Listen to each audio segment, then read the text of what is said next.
partager de quoi avec vous autres.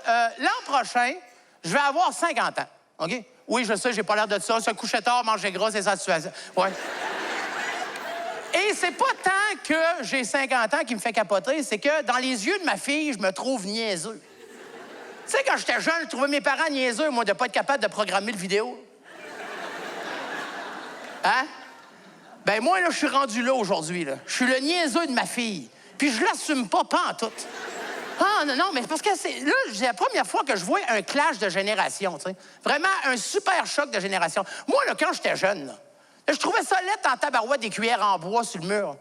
Tu sais, géantes, là. Tu sais, les cuillères en bois géantes, là? Ouais. Ben chez nous, tout est laid, selon ma fille. Ouais.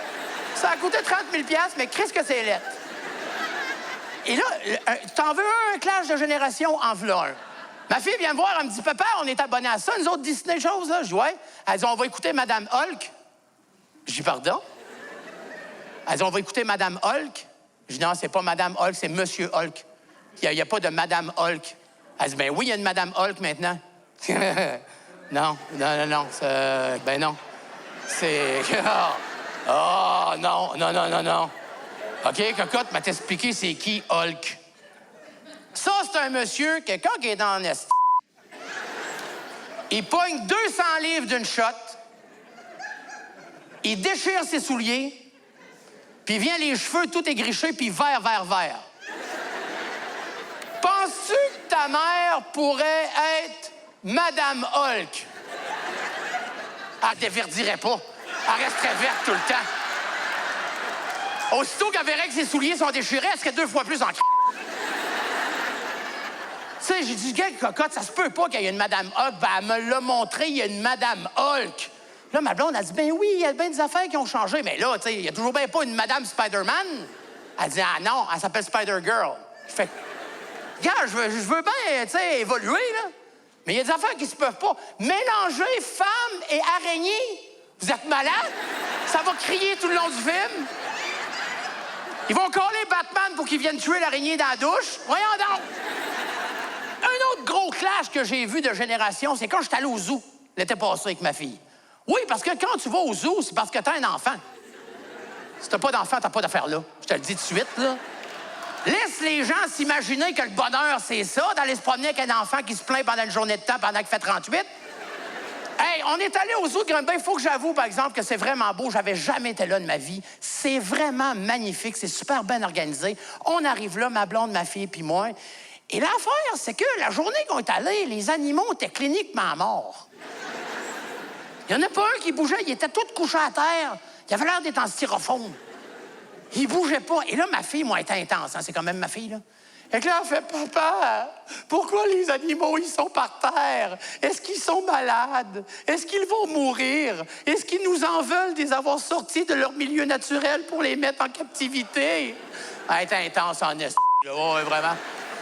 Fait que moi, j'arrive, tu sais, pour y expliquer, tu sais, mais ma blonde trouve que mes explications sont défectueuses.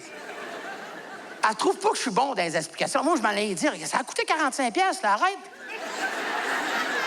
Mais moi, ma blonde, comme elle a une formation en psychologie infantile, ben elle me coupe. Ouais, c'est comme une ninja, ma blonde. Aussitôt que j'arrive pour parler, elle apparaît en avant de moi.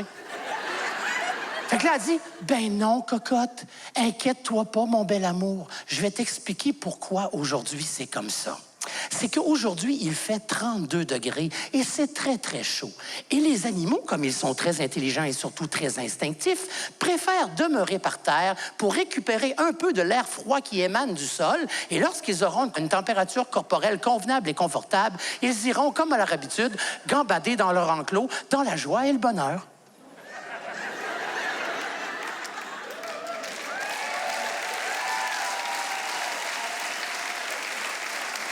Ta mère m'a volé les mots de la bouche. Honnêtement, là, c'est exactement ça que je voulais te dire, mais tu sais, maman, tu sais, c'est important que...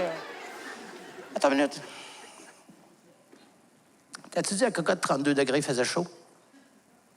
Ils viennent d'Afrique, ces animaux-là. 32 degrés, là, pour une girafe, c'est un avant-midi frisquet. J'ai vu une hyène tantôt se caler une couverte en polar. Moi, à un moment donné, je ne suis pas un animal d'Afrique, moi. Avec 32 degrés, c'est chaud. Fait que j'étais assis sur un banc de parc, OK, en dessous d'un arbre, à l'ombre. Ça faisait du bien. Ma blonde est partie à la salle de bain avec la petite, puis moi, je buvais une slush à 37 piastres. Je passais pas au crédit pour la grosse. Mais c'est vrai qu'il y a un clash de génération, puis il y a un bon clash de génération. Moi, là, j'ai été élevé au hey, moi. Moi, j'ai été élevé au hey. Mon père, c'est un super bon père. J'ai bien d'admiration pour mon père, mais j'ai été élevé au hey. Puis le hey, là, il y avait, tu sais, il fallait que tu sois bon. Hein. À un moment donné, ça te prenait pas trop de temps que tu apprenais c'était quoi les vrais hey. Tu sais, le hey, ça, c'est salut. C'est allô? Hey! Ça, c'est je suis fier de toi. Hey! Ça, c'est fais bien attention. Puis, hey! T'es mort, t'es mort, t'es mort. Là, t'as dépassé la limite. Hey! T'es mort. Ouais, mais là, qu'est-ce que tu y répondais? J'y répondais pas, il m'avait dit hey! Hey, on parle du zoo. Un autre clash que j'ai eu au zoo. Tu sais, quand tu finis le zoo de Granby, il y a une place où il y a des cascades d'eau, puis des affaires d'une piscine à vagues, puis ça. J'arrive là, OK? Et là, il y avait un enfant qui avait tombé. Okay? Il avait juste tombé, là. Il s'était graffiné le genou, tu sais. Ben, au début, on ne savait pas que c'était ça, graffiner le genou. Parce que de la manière que sa mère criait, ça avait l'air d'être une amputation à froid. Lui, il criait même pas, le Flo. Mais elle hurlait comme si c'était la fin du monde pour une scratch un genou. Et que mon père aurait réglé ça beaucoup plus vite que ça, moi. Hein? Shake la canne de mercurochrome, décolle. C'était ça. C'est comme... Hey, parlant du zoo, une autre affaire qui m'a fait capoter. Il y avait une petite fille, OK, avec ses parents. Elle avait un suçon dans la bouche. C'était un suçon en forme de dinosaure, je sais pas trop quoi. Puis elle l'échappait par terre. Oh! Ses parents, ils ont capoté tout de suite. Non, tasse-toi de là.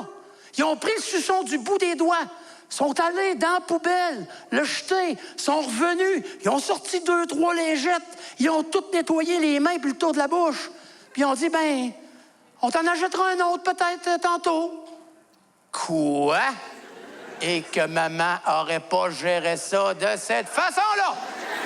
Moi, si j'échappais mon suçon... Moi, j'aimais les suçons longs, 3 couleurs, là, qui finissaient par courber dans le bout comme un point d'interrogation.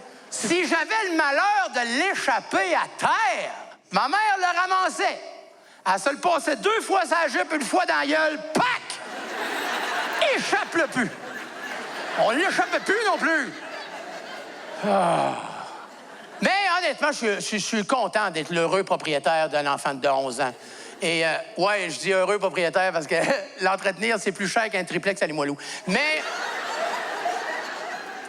Puis je sais que je vais passer encore des beaux moments. Puis c'est un privilège dans la vie d'être un papa, mais... Si quelqu'un me donne le bon prix, est à vendre.